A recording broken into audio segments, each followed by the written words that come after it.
Second Parsha of this week's double Parshas is called Matos-Masei. In Matos-Masei, the Jews are right now by the Transjordan about to enter Israel, and the Torah recounts the 42 journeys from when the Jews left Egypt till they're about to enter Eretz Yisrael. Now there's a famous saying of the Baal Shem Tov that the 42 journeys of leaving Egypt until getting to the Promised Land represents the 42 journeys that we all go through in life. Says the Baal Shem Tov, every one of us goes through 42 journeys from the day we're born till the day we die, till we reach our ultimate purpose and our fulfilling of our mission. We go through 42 journeys, 42 steps.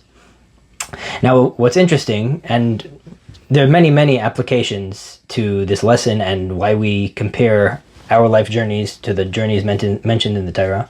We're going to go through a few of them, primarily based on one question, which is, when the Torah recounts the 42 journeys, it says that the Jews traveled from one location and they landed at the next location. They camped over there. They left from that encampment and then they camped down again. So why are we calling it 42 journeys when we should be calling it 42 encampments? In fact, most of the time they actually weren't traveling. Chronologically, they were more in one place than they were on the road.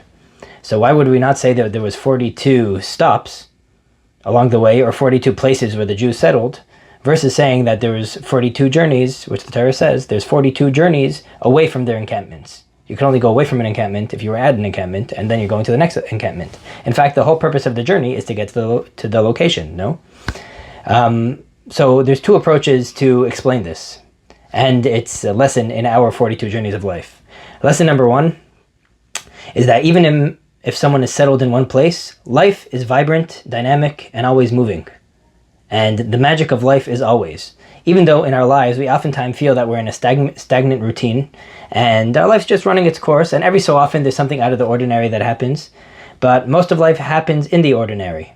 And sometimes we get bored or feel stagnant and stale, and always we're looking for the next Purim, the next Simchas Torah, the next vacation, or the next exciting day, thinking that that's where life happens and that's where our real growth, or we really get to feel the mysteries and the wonder and the extraordinariness of living.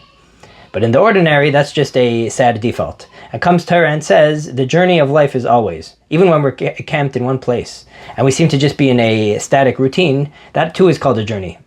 And the ultimate magic of life, and being able to really live out life to the fullest, doesn't mean finding the magic in the extraordinary, but rather seeing the magic and the beauty in the ordinary. My brother sent me a beautiful poem. I have it here, I'm going to read it. In connection to lesson number one that we were just discussing. This is by someone named William Martin, titled, Do Not Ask Your Children to Strive. And this is the poem, I think it's spot on. Do not ask your children to strive for extraordinary lives. Such striving may seem admirable, but it is the way of foolishness. Help them instead to find the wonder and the marvel of an ordinary life. Show them the joy of tasting tomatoes, apples, and pears. Show them how to cry when pets and people die. Show them the infinite pleasure in the touch of a hand, and make the ordinary come alive for them. The extraordinary will take care of itself. This is lesson number one, that even the stagnant statuses, the ordinary, where we seem to just be parked most of our lives, those are also movements and journeys and alive if we plug ourselves in and align our glasses to see life accordingly. Lesson number two. The Rebbe says that we got it all wrong with our question. We think that the life is primarily our status, where we stand, and when we're forced to leave that status and reinvent ourselves, that's an unnecessary evil or just something we have to do until we find our next footing in life and our next status and our next place where we could plateau. In other words, life is the plateaus, the encampments, and the journey in between is only when necessary. Says the Rebbe, by a Jew, it's the exact opposite. A Jew is infinite, so that means we can't be contained by any boundaries.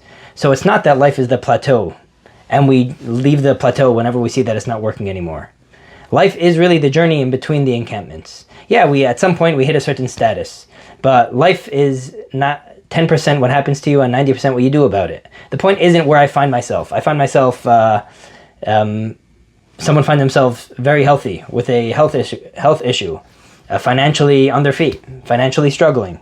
The point isn't the status where you're at. The point is how you journey from that status and enter the unknown. As we stated before, life begins outside your comfort zone.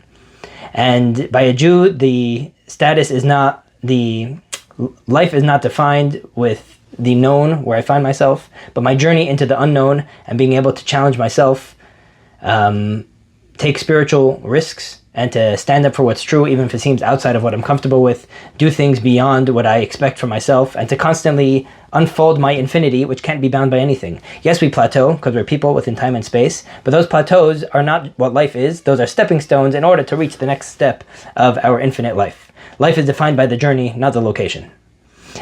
With this mindset, we could also find one more empowering lesson from this week's Parsha, which is that if life is not about the location where I'm at, then we can never be so taken down by the gullus, by the exile, or by the hard times around us. If life is by the plateau, and let's say someone's going through financial difficulties, then right now I'm in a bad space.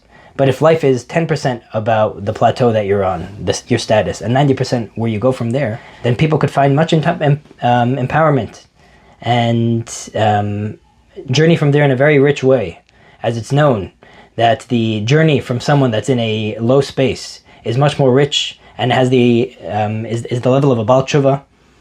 And there's a nice saying, just to put this into words. Good decisions come from experience. Experience comes from bad decisions. When we make bad decisions, when we make mistakes, oftentimes that gives us the clearest direction for our journeys in life to reach the next successes, which from there we're going to journey further. So if life is not about where we're standing, then we can never be despondent or sad from where we're standing, because that is only one plateau in order to next exercise my infinity, which from a low space oftentimes happens the best.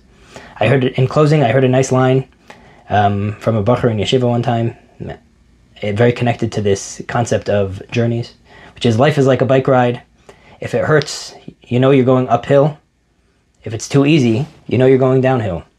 And one thing's for sure, if you're standing in one place, you're falling down. And this is the concept of Maseis, to realize life is a journey, the current status of life is a journey, and to always try not to get into a fixed mindset, but a growth mindset, to always try to challenge ourselves past our comfort zones, both in our capabilities and in our spiritual service of Hashem. Have a great Shabbos.